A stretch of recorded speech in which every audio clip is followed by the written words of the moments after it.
दोस्तों नमस्कार, हमारे channel computer and static GK में आपका स्वागत है। आज हम डिस्कस करेंगे सी प्रोग्रामिंग लैंग्वेज के क्वेश्चन जो अभी एचपीएसएससी द्वारा कंप्यूटर प्रोग्रामर का जो टेस्ट अभी कंडक्ट करवाया गया था, उसमें जो सी प्रोग्रामिंग लैंग्वेज से क्वेश्चन आए थे, आज हम उनको डिस्कस करेंगे। तो चलिए शुरू करते हैं। आज का पहला प्रश्न है, what is the correct expression in C language for the mathematical expression d equal to b square minus 4ac upon 2a। तो इस क्वेश्चन का जो राइट आंसर होगा वो होगा ऑप्शन नंबर 4। इसको मैं आपको प्रैक्टिकली भी दिखा देता हूँ करके, ये किस प्रकार होगा। ये देखिए, यहाँ पे जो ऑप्शन नंबर 4 था वो यही एक्सप्रेशन थी जो डिवाइड से पहले और बाद में दोनों ब्रैकेट से क्लोज होंगी एक्सप्रेशंस। तो मैं इसकी आपको आउटपुट दिखा देता हूँ। अभी कंपाइल करते हैं F9 से और 0 एरर वहाँ पे आ गया। अब इसको हम रन करते हैं। तो रन करने के बाद ये आउटपुट आपको दे देगा जो मैंने इसमें वैल्यूज इनपुट दी है उसके अकॉर्डिंग। तो ये देखिए, इसने आउटपुट दे दी है यहाँ पे 4। तो इसकी यही सही एक्सप्रेशन आएगी। इसी तरह से इसको सी में लिखेंगे। क्वेश्चन नंबर 2 है, which of the following operators in C is a ternary operator. तो इनमें से सी लैंग्वेज में कौन सा टर्नरी ऑपरेटर की तरह यूज करते हैं। तो इसका राइट आंसर होगा ऑप्शन नंबर 3। इसको हम जो है क्वेश्चन मार्क और कोलन को टर्नरी ऑपरेटर की तरह सी में यूज करते हैं।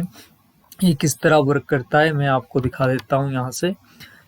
तो ये देखिए, यहाँ पे मैंने यहाँ पे इसको यूज किया है दो नंबर्स को ए और बी को कंपेयर करके कंपेयर करने के लिए। तो ये क्या करता है कि अगर मेरी जो मैंने कंडीशन दी है यहाँ पे ए ग्रेटर देन बी, अगर ये ट्रू होती है तो ये जो क्वेश्चन मार्क के बाद वाली पहली एक्सप्रेशन है कोलन से पहले वाली, इसको प्रिंट करेगा। नहीं तो जो कोलन के बाद वाली है दूसरी, अगर मेरी कंडीशन फॉल्स हो जाती है तो ये जो इसको जो कोलन के बाद वाली एक्सप्रेशन है उसको प्रिंट करता है। तो एक तरह से इफ एल्स की तरह ये काम करता है। तो यहाँ पे हमारे पास ए ग्रेटर है, तो इसको फर्स्ट यहाँ पे एक्सप्रेशन जो स्टेटमेंट दी गई है वो प्रिंट करनी चाहिए। देखिए, मैं इसको कंपाइल करता हूँ और अब मैं इसको रन करता हूँ। तो ये ए इज ग्रेटर, तो इसने जो है यहाँ पे फर्स्ट स्टेटमेंट प्रिंट कर दी है। तो इस तरह से वर्क करता है। क्वेश्चन नंबर 3 है, which of the following is not a valid data type in C language. तो इनमें से कौन सा जो है वैलिड डेटा टाइप नहीं है सी लैंग्वेज में। तो इसका राइट आंसर होगा स्ट्रिंग। कैर, डबल और इंट आपके वैलिड डेटा टाइप है। इसको भी मैं आपको दिखा देता हूँ यहाँ से। यहाँ से देखिए, यहाँ पे जो स्ट्रिंग है वो इनवैलिड डेटा टाइप है, और जो इंट और कैर और डबल वहाँ ऑप्शन दिए गए हैं ये आसानी से कंपाइल हो जाएंगे। मैं आपको कंपाइल करके दिखाता हूँ इसको। ये देखिए, यहाँ पे एरर 0 आ गया। इसको कंपाइल करके कोई भी यहाँ पे एरर नहीं है।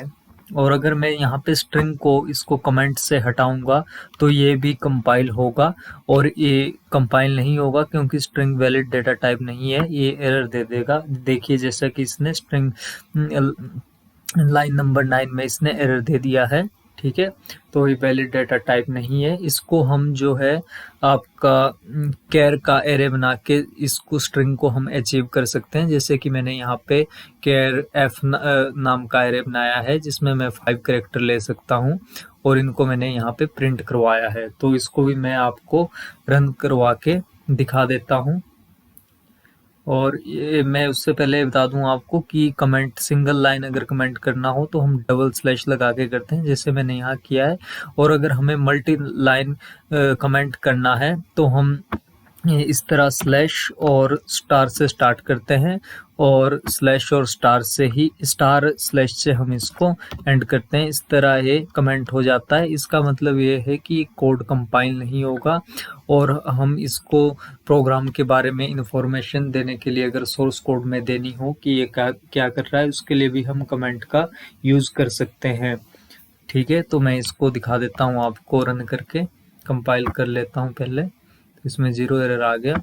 और स्ट्रिंग किस तरह वर्क करती है, इस मतलब किस तरह हम स्ट्रिंग बना सकते हैं वो दिखाएगा ये आपको। तो देखिए मैंने यहाँ से ए बी सी जो इसमें डाली हुई है उनको प्रिंट करवाया है, तो इस तरह स्ट्रिंग बन जाएगी। स्ट्रिंग क्या होता है आपका collection of character, more than one character यहाँ पे आगे, ठीक है। तो इस तरह वर्क करता है, इसमें स्ट्रिंग को इस तरह हम प्राप्त कर सकते हैं, डायरेक्ट डाटा टाइप यहाँ पे नहीं है। क्वेश्चन नंबर 4 है what will be the value stored in the variable x after executing the following code segment in C language. तो अगर हम जो एक कोड सेगमेंट इन्होंने नीचे दिया है, अगर हम इसको जो है एग्जीक्यूट करेंगे तो आउटपुट क्या आएगी, ठीक है। तो इसका राइट आंसर जो होगा वो होगा 7। इसको मैं आपको यहाँ से दिखा देता हूँ। यहाँ से मैं इसको आपको अभी दिखा देता हूँ, इसका आंसर क्या आएगा। ये देखिए यहाँ से इसको मैं कंपाइल करता हूँ और अब रन करता हूँ तो ये 7 आंसर दे देगा। ये देखिए 7 इसने आंसर दे दिया है, ठीक है। तो ये क्यों 7 आया मैं इसको बता देता हूँ आपको कि जो यहाँ पे डिवाइड वाला ऑपरेटर है ये हमेशा जो मुझे वैल्यू देगा वो देगा आपकी जो क्वोशंट आएगा, ठीक है। ये जो रिमाइंडर हमारा बचता है उसकी वैल्यू नहीं देता, ठीक है। तो ये डिवाइड वाला निशान जो स्लैश वाला है ये हमेशा क्वोशंट की वैल्यू देगा। और अगर लिखा हो मान लो 5%, इसको मॉडुलस भी बोलते हैं 2, ठीक है, या मान लो 3 लिखा हो, तो ये हमेशा जो वैल्यू देगा वो रिमाइंडर की देगा। यहाँ पे मतलब हम जो रिमाइंडर बचेगा वो आंसर आएगा। सॉरी मैं इसको 3 से कर रहा था, तो 3 1 जा 3 और 2 बच गया, तो इसका आंसर आएगा आपके पास 2, ठीक है। तो ये वाला जब डिवाइड हो आपके पास स्लैश वाला तो जो रिमाइंडर 1 आएगा, और अगर परसेंटेज यहाँ पे दिया होता या मॉडुलस जिसको बोलते हैं तो हमेशा रिमाइंडर का आंसर देता है, ठीक है। नेक्स्ट क्वेश्चन है which type of device is light pen. तो ये इनपुट है, ये क्वेश्चन उसमें नहीं था तो इसमें डाल दिया है, कोई बात नहीं। Question number 6 which of the following statement is not true about C programming language. तो इसका जो राइट आंसर है C is an object oriented programming language, ये सही नहीं है क्योंकि सी प्रोसीजरल लैंग्वेज है। बाकी सारी स्टेटमेंट इसमें आपकी सही है सी के केस में। Question number 7. Which of the following is a loop control statement in C language in which the looping condition is checked at the end of each iteration। तो ये कह रहा है कि किस लूप में हम जो है एंड ऑफ ईच आइट्रेशन में हम कंडीशन को चेक करते हैं, तो डू वाइल लूप आएगा, ठीक है। क्योंकि डू में हम जो है जो हमने काम करवाना है अपने प्रोग्राम से या लूप से जो बार बार हमने करवाना है उसको हम यहाँ लिखते हैं और यहाँ पे कंडीशन लगाते हैं वाइल में, ठीक है। और जब तक वो कंडीशन ट्रू करती है तब तक लूप चलता रहता है, जैसे ही वो कंडीशन फॉल्स होगी लूप से बाहर कंट्रोल आ जाएगा, ठीक है जी। फिर नेक्स्ट क्वेश्चन है the break statement can only be used inside in dash in a C program. तो ब्रेक स्टेटमेंट कहाँ पे यूज कर सकते हैं हम, तो इसका जो राइट आंसर होगा स्विच केस एंड लूप्स में हम ब्रेक स्टेटमेंट को यूज करते हैं, ठीक है। नेक्स्ट क्वेश्चन है question number 9 C is a dash generation computer programming language. तो किस जनरेशन की कंप्यूटर प्रोग्रामिंग लैंग्वेज है सी, तो इसका राइट आंसर होगा थर्ड जनरेशन की कंप्यूटर प्रोग्रामिंग लैंग्वेज है हमारी सी, ठीक है जी। नेक्स्ट क्वेश्चन है question number 10 what will be the output produced by the following C program segment. तो जो ये सी प्रोग्राम सेगमेंट यहाँ पे दिया गया है ये क्या आउटपुट प्रोड्यूस करेगा, तो इसको देख लेते हैं हम। वैसे int i equal to 15, int j equal to i plus plus, और हमने जे को प्रिंट करवा दिया यहाँ पे, ठीक है। आई इसका मतलब है जो स्टेटमेंट है आई इक्वल टू आई प्लस जे, ठीक है। इसका ये मतलब होता है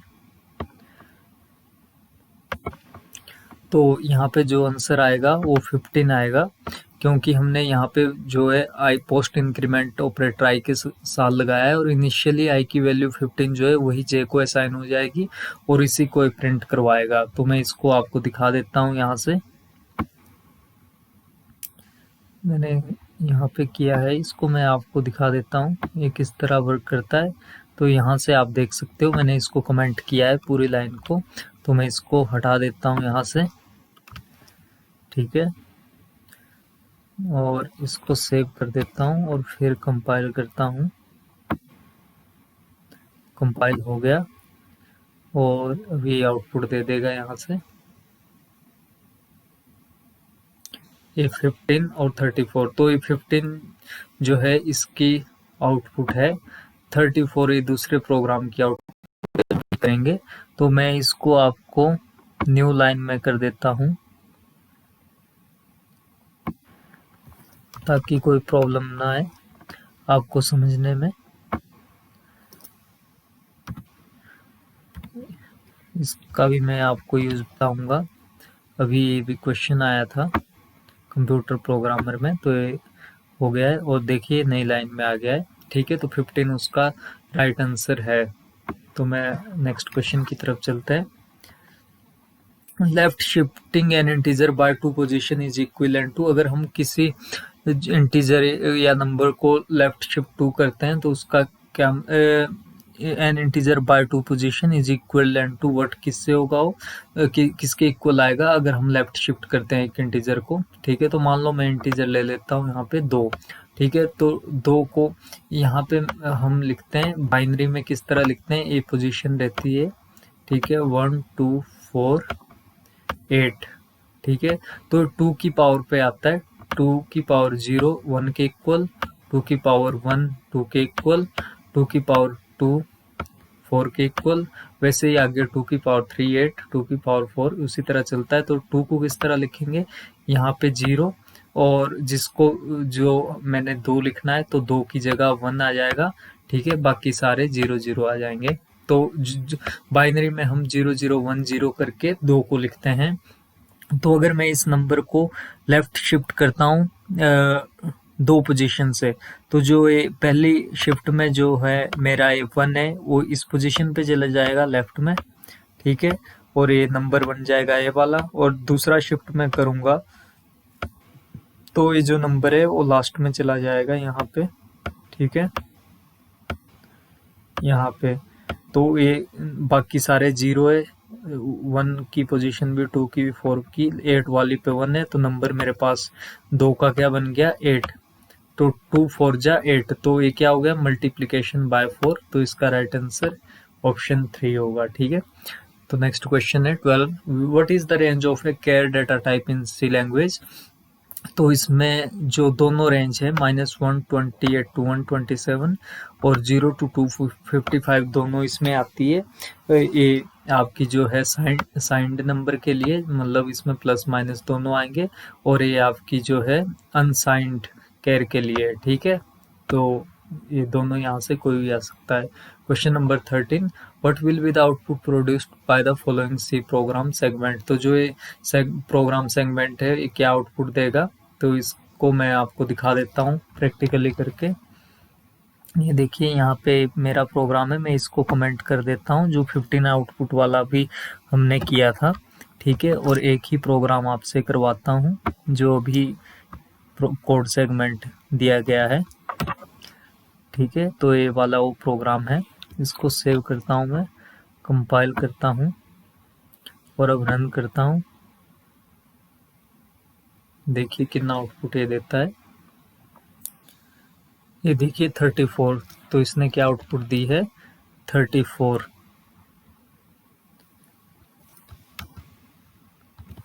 तो इसका राइट आंसर होगा 34। ये हमारे पास 34 आउटपुट देगा। Question number 14, a dash variable preserve its value even after the function in which it is declared has finished execution।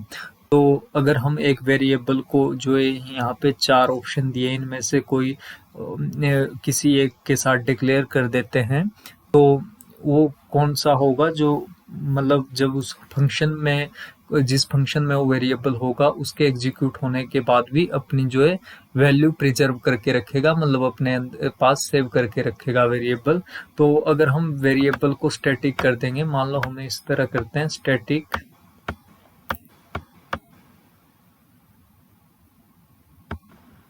लिखने में प्रॉब्लम आ रही है, ठीक है, static variable name a equal to 5। तो ये जो ए वेरिएबल है, ये जो है अपनी वैल्यू प्रिजर्व करके रखेगा फंक्शन के बाद भी, जब वो एग्जीक्यूट हो जाएगा उसके बावजूद भी इसमें यही वैल्यू रहेगी, ठीक है जी। तो स्टैटिक वेरिएबल, स्टैटिक इसका राइट आंसर होगा। Question number 15, a preprocessor directive in C language always begins with a dash character.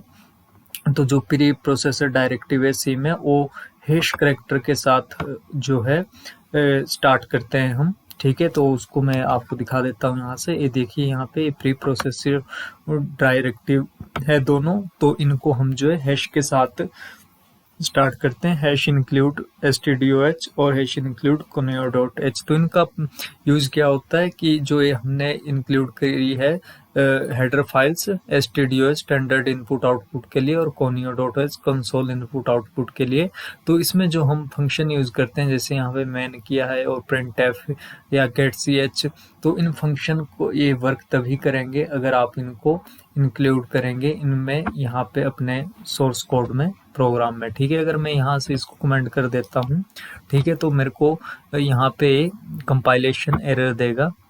ये देखिए प्रिंटफ के लिए, क्योंकि प्रिंटफ के लिए आपको इनपुट आउटपुट के लिए इस हेडर फाइल की ज़रूरत है। तो अगर मैं इसको कमेंट कर देता हूँ, नहीं लेता हूँ, तो एरर आएगा। और अगर मैं इसको ले लेता हूँ और सेव करता हूँ और कंपाइल करता हूँ, तो ये आसानी से रन कर जाएगा, ठीक है, इसमें कोई भी प्रॉब्लम नहीं आएगी।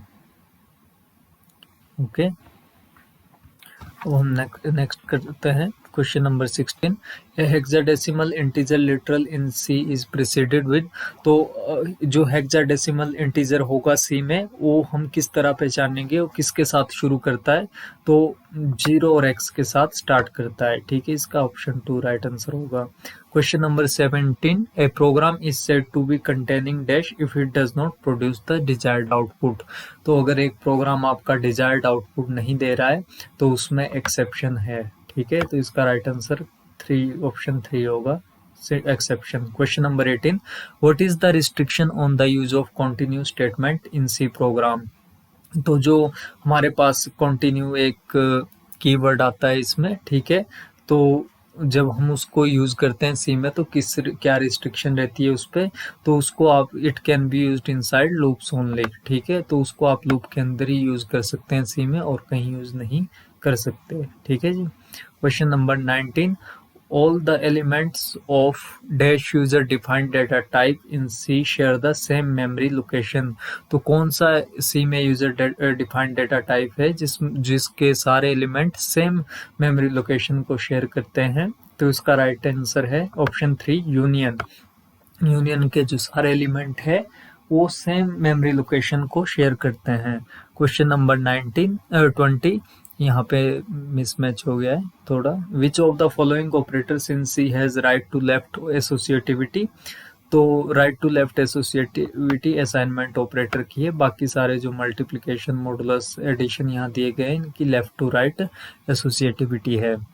Question number 20, escape sequence are used inside character, ठीक है, कैरेक्टर के साथ एस्केप सीक्वेंस को यूज करते हैं, and string literal and consist of one और मोर कैरेक्टर, और उनमें वन और मोर कैरेक्टर होता है, तो प्रिसीड किए जाते हैं किस सिंबल के द्वारा, मतलब जो हम यहाँ पे वाइल्ड कैरेक्टर जिनको बोलते हैं या एस्केप कैरेक्टर बोलते हैं, एस्केप सीक्वेंस, तो वो कैरेक्टर और एक सिंबल का कॉम्बिनेशन होता है, तो कैरेक्टर के साथ वो कौन सा सिंबल आता है, तो इसका राइट आंसर होगा बैकस्लैश, ठीक है, बैकस्लैश वो सिंबल होगा। मैं इसको दिखा देता हूँ आपको यहाँ से,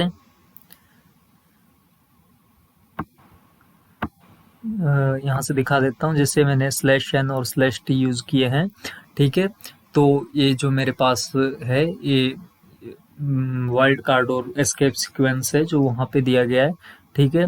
तो अगर मैं इनको दोनों को यहाँ से हटा देता हूँ और सेव प्रोग्राम करता हूँ, ठीक है, तो जब मैं इसको कंपाइल करने के बाद रन करूँगा तो आउटपुट ऊपर कोने में आएगी, बिल्कुल यहाँ पे अभी जैसे आप देख पाएंगे। ये देखिए ऊपर कोने में आ गई है। लेकिन अगर मैं इनका यूज़ करूँगा /n, तो न्यू लाइन में जो है मेरे को आउटपुट देगा। \n जब मैं यूज़ करूँगा, मैं दिखा देता हूँ इसको आपको। अभी आपको न्यू लाइन में थोड़ा नीचे नई लाइन में ये देखिए यहाँ पे आउटपुट आएगी। और अगर मैं इसको \t करता हूँ तो हॉरिजॉन्टल टैब मतलब राइट साइड को थोड़ा जो है ये, और न्यू लाइन में भी और राइट में दोनों ले लिए मैंने /n और \n और \t। तो अभी निचली लाइन में और राइट साइड को एक टैब के बाद जो है आउटपुट देगा। यहाँ से आप अभी देख पाएंगे, देखिए यहाँ पे इसने आउटपुट दे दी। तो दोस्तों आज के लिए इतना ही। Thanks for watching. If you like this video, then kindly subscribe the channel and share the video. Thank you.